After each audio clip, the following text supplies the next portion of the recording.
Hi, this is Sean Mullarkey with TriState Waterworks, your prompt proven sprinkler and landscape lighting supplier. I want to talk a little bit today about different types of lighting to accent your landscape in your home or even your business. Previously, we talked about uplighting and moonlighting and silhouetting and some neat effects. Well, there are other effects you can use as well, and some of these I'm sure you'll be familiar with.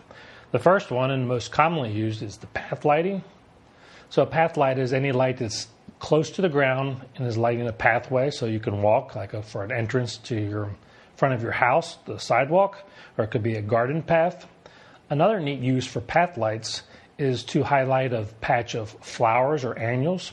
So you've got all that beautiful color in your garden, and it's nice to be able to see that in the evening as well.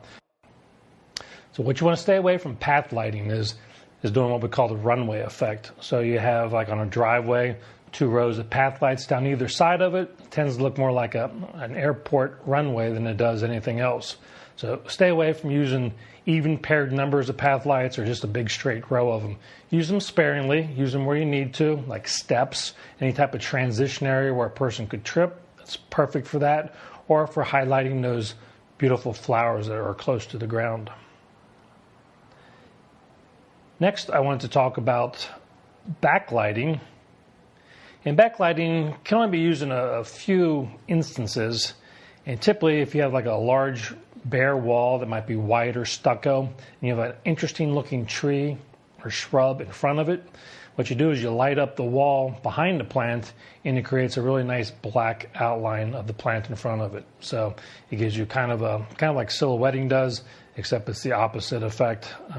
You see the silhouette of the plant with a light behind it versus silhouetting. You can take a light in front of the plant and cast a shadow on the wall. One of the other types of lighting is accent lighting, and this is used to highlight or accent a particular feature, a statue, some focal point in your garden. So let's say you might have a nice little piece of statuary or artwork. Doing an accent light on it will light that up so you can see that in the evening. And these are usually going to be as focal points. So if you have too many accents, it really accents nothing. So you don't want to overuse these. You want to have a few accents in key locations. So as you turn and look throughout your yard, you see different focal points. Things we like to accent light are Japanese maples, are very nice. Any type of water feature or waterfall, statuary, pottery. Even the front door can be accent lit. If you like to do wreaths and other type of seasonal decorations on your front door, putting an accent light on that will draw attention to it and also give you a nice focal point for the front of your house. Something new that's being done in landscape lighting is seasonal lighting, and especially with LED bulbs, you can get them in all different kinds of colors. So at Christmas time, you can take some of your uplights and change the colors from just being white and use the festive colors of green and red for Christmas time, or maybe a little bit of blue in there as well. And then for Halloween, you can do some oranges and yellows, which will add color, and the blue goes well with that as well. So the last thing I'd like you to consider in your landscape lighting is not to light everything with the same intensity of lighting. We like to look at 3 different lighting levels. One would be the brightest lights, which you would use for your accent lighting, anything you want to highlight. So that's your brightest lights. And then your medium lights would be something that's still interesting, but you don't want to draw as much attention to. A path light for a transition and for steps or other type of pavement materials. You want that fairly bright so you can see it.